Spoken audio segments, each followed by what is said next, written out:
सलाम। आज एक ऐसे शख्स से आपको हम मिलवाने की कोशिश करेंगे जिन्होंने रमज़ान के पावन महीने में एक ऐसा तोहफ़ा दिया है अपने दर्शकों को, अपने चाहने वालों को, जिसने हर तरफ धूम मचा दी है और हर कोई इनको दुआ के तौर पर या फिर एक तारीफ़ के तौर पर कह रहा है सलाम। तो हम भी करते हैं सबसे पहले विनय आनंद को सलाम। सर सलाम, वालेकुम सलाम।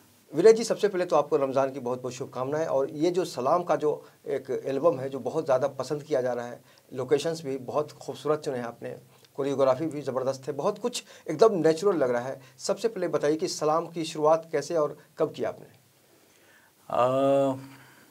2015 में भैया मेरा पहला एल्बम आया था जो कि बहुत कॉमिक था।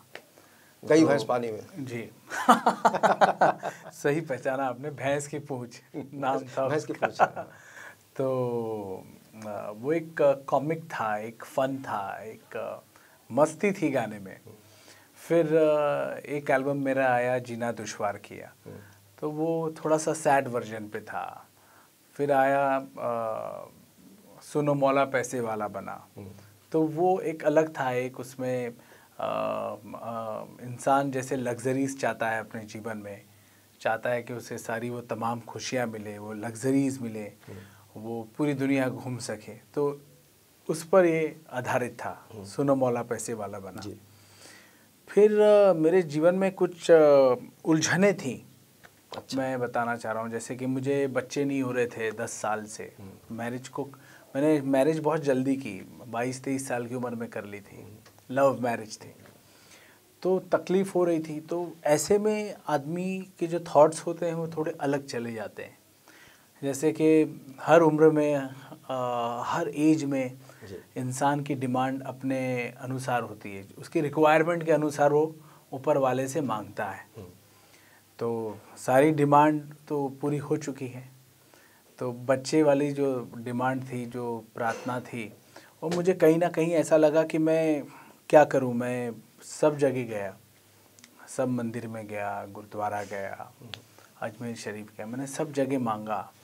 और जब मैं जैसे अजमेर शरीफ गया था तो मेरे को एक ऐसी फीलिंग हुई कि मुझे कुछ ऐसा बनाना चाहिए जिसमें मैं ऊपर वाले से दुआ कर सकूं कि मेरी ज़िंदगी बेहतर हो। और मेरी ज़िंदगी बेहतर हो अगर मैं एल्बम निकालता हूं तो हर आदमी अपने आप को उसमें रिलेट करेगा। बिल्कुल। तो मैंने ये गाना लिखवाया कि मैं अपने फ्लाइंग हॉर्सेस, जो मेरी प्रोडक्शन कंपनी है, उसमें मैं ये बनाऊं। और फ्लाइंग हॉर्सेस म्यूज़िक एंटरटेनमेंट मैं शुरू करना चाह रहा था, अपनी म्यूज़िक कंपनी। उसके लिए भी आपको बहुत बहुत बधाई। और उसी से जुड़ा हुआ एक और शब्द है जिसको हम फिर से आपको कहेंगे सलाम। Thank you. तो सलाम की हम लोग बात कर रहे हैं। तो बहुत मैंने इसमें बहुत सोच समझ के करना था, क्योंकि मैं ज़ात का हिंदू हूँ। तो होता ये है कि बेशक मैं हिंदू हूँ, लेकिन मेरी परवरिश जो है वो इस तरह से हुई है कि हमें सब मज़हब की जो है इज़्ज़त करनी है। ये खासियत भी अपने देश की देखा जाए तो। जी बिल्कुल। तो मुझे वैसा ही सिखाया गया, मेरी परवरिश भी वैसी हुई है कि मैं गुरुद्वारे भी जाता हूँ, मैं मंदिर जाता हूँ, मैं मस्जिद जाता हूँ। कहने का मतलब ये है कि जहाँ से आपकी सुनवाई हो जाए, जहाँ से आपको शक्ति मिले, आपको वहाँ जाना चाहिए। तो मैं जब अजमेर शरीफ गया तो मैंने आके ये गाना लिखवाया। मेरे एक लिरिक राइटर हैं संजय कबीर, तो हमने अपने थॉट्स दिए उनको कि हम चाहते हैं ऐसा हो, ऐसी दुआएं हो, ये हो। तो जब हमने उनको बोला कि मैं ये चीज़ मांग रहा हूँ और ये चीज़ जैसे उसमें दुआएं, तो उन्होंने बोला भाई ये तो कलमा ही है और ये तो सारी चीज़ें मौजूद हैं। तो उन्होंने गाना लिखा और फिर हमने उसे मौलाना, 2-3-4 मौलाना थे, उनको रिक्वेस्ट किया, उनके पास गए, उनको हमने ये गाना सुनाया कि उसमें कहाँ कोई मिस्टेक है। तो उन्होंने भी उसमें कुछ करेक्शन करवाया। उसके बाद ये गाना जो है रिकॉर्ड हुआ है और इसे मैंने गाया है। और बस मेरी यही इच्छा है कि ये हमने कोई कमर्शलाइजेशन के लिए नहीं बनाया। बिल्कुल बिल्कुल। कि हम इसमें से 2 पैसे बना लेंगे या 2 पैसे कमा लेंगे। ये एक दुआ है और जज्बाती तौर पर आपके दिल के बहुत करीब है ये, बहुत ज़्यादा करीब है। और मैं चाहता हूँ कि मेरी इच्छा ये है कि हर मुस्लिम जो भी है मैं चाहता हूँ पूरे पूरे यूनिवर्स में जितने मेरे मुस्लिम भाई हैं, मेरे दोस्त हैं, वो ये गाना सलाम जो है ये ज़रूर सुने।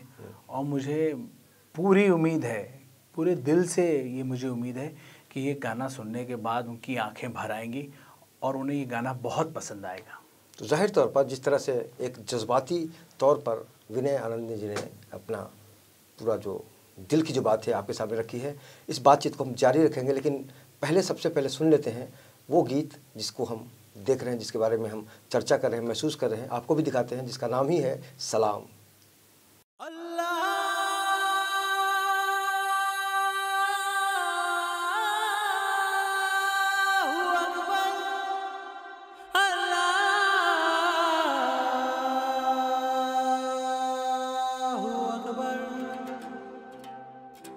ऐ कायनात बनाने वाले परवरदिगारे आलम, अपने बंदों पर रहम फरमा, नजरे इनायत कर, गलतियों को माफ कर, दुआ कबूल फरमा।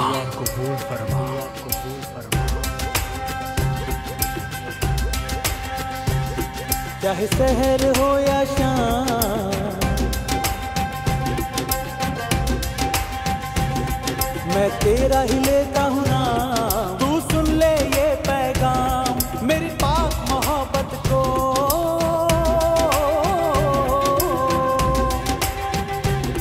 मेरी पाक मोहब्बत को मौला ला दे मकाम मकाम मकाम। सलाम सलाम सलाम अस्सलाम अलैकुम अलैकुम अलैकुम वालेकुम अस्सलाम वालेकुम अस्सलाम।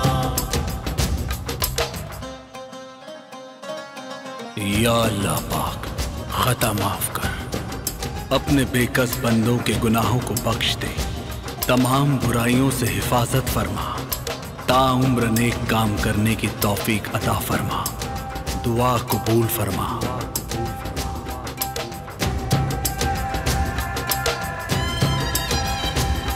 जो नूर तेरा मैंने देखा है, उसका जलवा नूरानी है, नूरानी है, नूरानी है, नूरानी है। मैं याद करूं जब भी तेरी, आता आँखों में पानी है, आँखों में पानी है, आँखों में पानी है। उल्फत का ये कैसा तूने बना दिया है निजाम। सलाम सलाम सलाम अस्सलाम अलैकुम अलैकुम अलैकुम वालेकुम अस्सलाम वालेकुम अस्सलाम।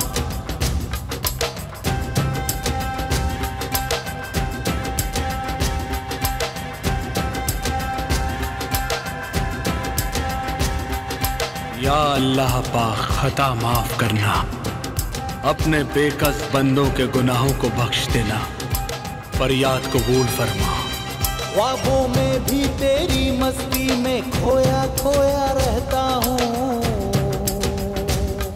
जगता हूँ तो बस नग़मे लिखता, गुम तेरे ख्यालों में रहता हूँ। तेरी चाहत ने मौला मुझे बना लिया है गुलाम। सलाम सलाम सलाम अस्सलाम अलैकुम अलैकुम अलैकुम वालेकुम अस्सलाम वालेकुम अस्सलाम।